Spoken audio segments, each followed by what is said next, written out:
C'est l'histoire d'un imam guinéen qui se fait condamner à 12 mois de prison par la justice de son pays pour avoir prié la prière islamique en sa langue africaine guinéenne malinké. Écoutons plutôt. En Guinée, dans la ville de Kankan, un imam a été condamné par la justice pour avoir dirigé la prière musulmane en malinké, une langue locale du pays, et non en arabe. Arrêté le 13 mai dernier à son domicile, Nanfo Ismaël Diaby écope de 12 mois de prison, dont 6 mois fermes. Ses avocats contestent le verdict. La correspondance à Conakry de Malik Diakité. L'imam Diaby reste donc en prison. Il a été condamné à 12 mois d'incarcération, dont 6 mois fermes au paiement d'une amende de 500 000 francs guinéens, soit 50 €. La justice reproche au prédicateur qui officie ses prières en langue malinké de troubles à l'ordre public et de violation de la décision d'interdiction de prière en langue qui lui avait déjà été notifiée par le secrétariat général des affaires religieuses du pays.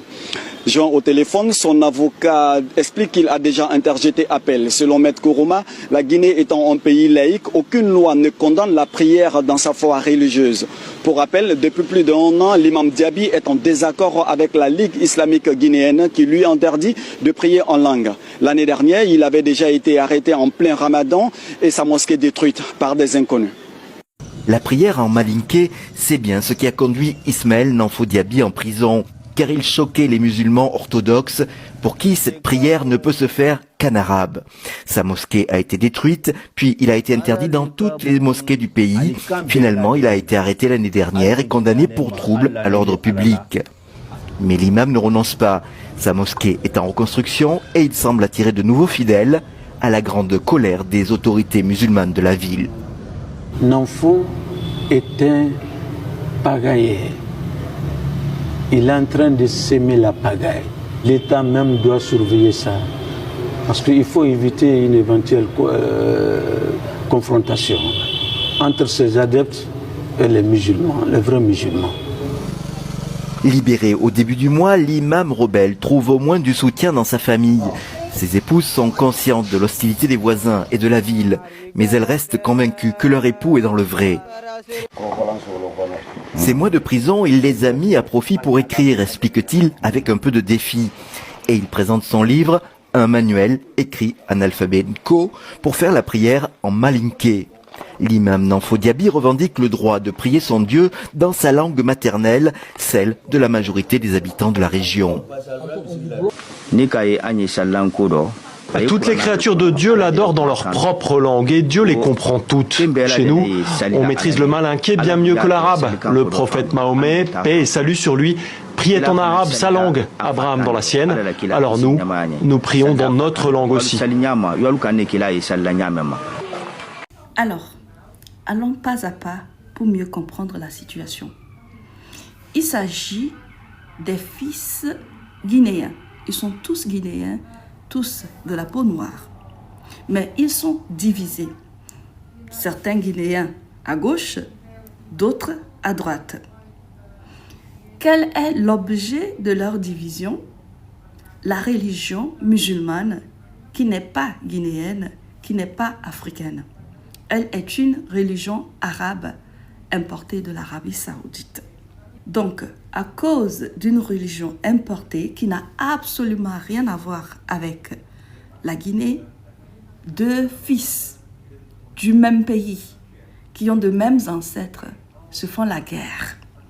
Le premier groupe dit que la prière islamique doit absolument et uniquement se faire en arabe. Et toute personne qui s'oppose à cette règle est un pagailleur et doit être puni.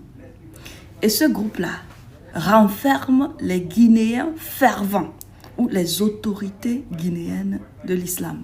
C'est les défendeurs de l'Arabie saoudite, les défendeurs de la langue arabe. De l'autre côté, vous avez un groupe de personnes avec un leader, qui est cet imam-là, qui dit que Dieu, étant suprême, il comprend toutes les langues. Il comprend l'arabe, tout comme il comprend la langue africaine malinké. Au nom de quoi devrait-il, lui, ne pas prier Dieu en sa langue maternelle malinké? Et pour cela, il a subi. On a frappé son frère, on a cassé ses mosquées, on l'a arrêté, on l'a enfermé pour 12 mois. Alors, étant des spectateurs, reculons un peu et observons cette histoire-là de loin. Le groupe défendeur de l'islam, ils ne sont pas arabes. Hein? Donc, bien que les Arabes ne sont pas en Afrique, les Arabes ont de la puissance en Afrique à travers les Guinéens qui défendent la langue arabe. Vous voyez l'effet de la colonisation? Vous voyez l'effet d'un lavage de cerveau? Donc, bien que les Arabes ne sont pas derrière pour dire « Hey, ne faites pas ça, faites ci », eux, ils sont là pour faire ça au nom des Arabes, sur leur propre terre. Hein? Franchement, c'est pitoyable.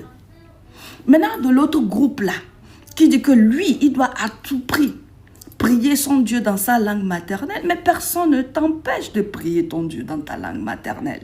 Fais-le comme tu le veux. Est-ce que tu es obligé de prier ton Dieu à travers le canal d'une religion inventée par les Arabes et importée en Afrique? Non.